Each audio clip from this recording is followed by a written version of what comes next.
रायबरेली में एक बहन के अनैतिक संबंधों की जानकारी उसके छोटे भाई को होना जानलेवा साबित हुआ। बहन ने अपने ही सगे छोटे भाई को कुल्हाड़ी से काट डाला। हत्यारी बहन कभी पुलिस के हत्थे भी न चढ़ती अगर उसका मोबाइल न मिला होता। मोबाइल मिलते ही हत्यारी बहन का कुत्सित चेहरा सामने आ गया। मामला भदोखर थाना इलाके के गोसुआपुर गांव का है। यहाँ के रहने वाले इंद्रपाल पासी पानीपत में भट्ठे पर काम करते हैं। इंद्रपाल की 2 बेटियां और एक 12 वर्षीय भाई गांव में ही माता और बाबा के पास रहते हैं। इंद्रपाल की बड़ी बेटी उमा का पास के ही गांव में रहने वाले अनुज सिंह से अवैध संबंध था।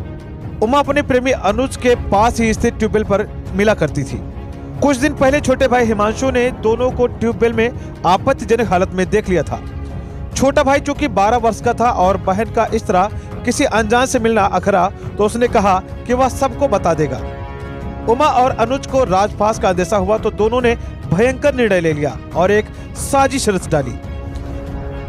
एक दिन पहले जब पूरा परिवार निमंत्रण में गया हुआ था, तब उमा ने अनुज के साथ मिलकर उसे घर के भीतर ही कुल्हाड़ी से काट डाला।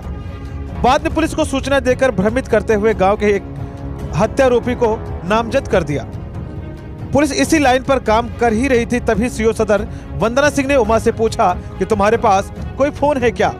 उमा साफ मुकर गई कि उसके पास कोई भी फोन नहीं है। पुलिस फिर भी अंधेरे में तीर चलाती रही। इसी बीच उमा के फोन का राज खुला और पुलिस ने उसे बरामद कर लिया। पुलिस ने फोन की CDR निकाली तो हतप्रभ रह गई।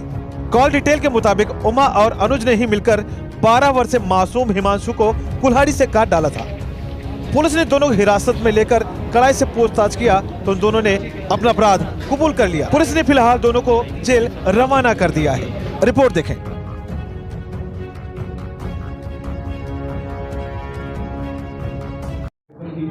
सर आज खुलासा हुआ क्या है? देखिए, थाना भदोखर क्षेत्र में 13 तारीख की प्रातः 5 बजे पुलिस कंट्रोल रूम के मार्फत पुलिस को ये सूचना मिली थी कि गांव के एक 12 वर्षीय प्रांशु नाम के बच्चे की बड़े ही नृशंस तरीके से हत्या कर दी गई है। तत्काल सारे पुलिस अधिकारी वहाँ मौके पर पहुँचे और छानबीन जब की गई तो ये देखा गया कि वहाँ पे फोर्स्ड एंट्री का कोई निशान नहीं था। कमरा जिसमें बच्चे की लाश पड़ी थी वो अपनी बहन के साथ सोया हुआ था और एंट्री और एग्जिट का एक ही रास्ता था और कहीं से कोई फोर्स्ड एंट्री नहीं थी। इस बात की जांच करते हुए पुलिस का शक वहाँ के जो मौजूद जो आई विटनेस थी उस पर गया और उससे गहराई से पूछताछ की गई तो उस लड़की ने, उस मृतक के बहन ने पहले अपने बयान में कई सारे झूठ बोले जिसमें काफ़ी विरोधाभास था। बाद में तलाशी जब कमरे की गई तो उसके बक्से से, ताला बंद बक्से से एक फ़ोन मिला और फ़ोन की जब जांच की गई तो ये पता चला कि लड़की का संबंध धीरे धीरे जो तथ्य प्रकाश में आए, शुरुआत में लड़की के द्वारा किसी और व्यक्ति को नामित किया गया और ये कहा गया कि वो व्यक्ति उसको बार बार परेशान करता था और अल्टीमेटली उसी व्यक्ति के द्वारा घटना की गई है। परंतु जब घटना की जांच पड़ताल गहराई से की गई तो सच्चाई ये निकल के आई कि लड़की का संबंध पिछले 1.5 सालों से एक पड़ोस के गांव के लड़के से था और उसके साथ उसका अक्सर मिलना जुलना था। जो पड़ोसी गांव का लड़का था उसका ट्यूबवेल इस लड़की के गांव के पास था जहां ये लोग अक्सर मिलते थे और कई बार उसको मिलते हुए इस लड़की के भाई ने उसको देख लिया था और उस आदमी को ये अंदेशा हो गया था कि वो बहुत जल्दी ये बात गांव में फैला देगा और उससे उसकी रेपुटेशन को हानि होगी। इस बात को मद्देनजर रखते हुए दोनों ने, लड़की और उसके प्रेमी ने मिलकर के प्लान बनाया कि इस लड़के को रास्ते से हटाना पड़ेगा।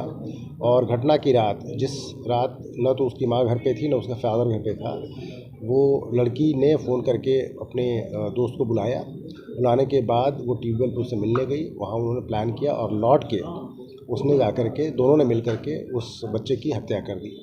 पुलिस ने मौके से और हत्या करने के बाद फ़ोन पे उन्होंने इस तरह से बात की कि लड़के के साथ उसका एक दोस्त भी था, उसको स्पीकर फ़ोन पे ये बात उन्होंने सुनाई कि बाहर से कुछ लोगों ने आकर के मेरे भाई की हत्या कर दी है, ताकि जो दूसरा व्यक्ति है वो इस बात का विटनेस बन सके। परंतु पुलिस ने घटना का अनावरण करते हुए मौके से वो हत्या करने वाले जो औजार थे वो बरामद कर लिए हैं, मोबाइल फ़ोन बरामद कर लिया है।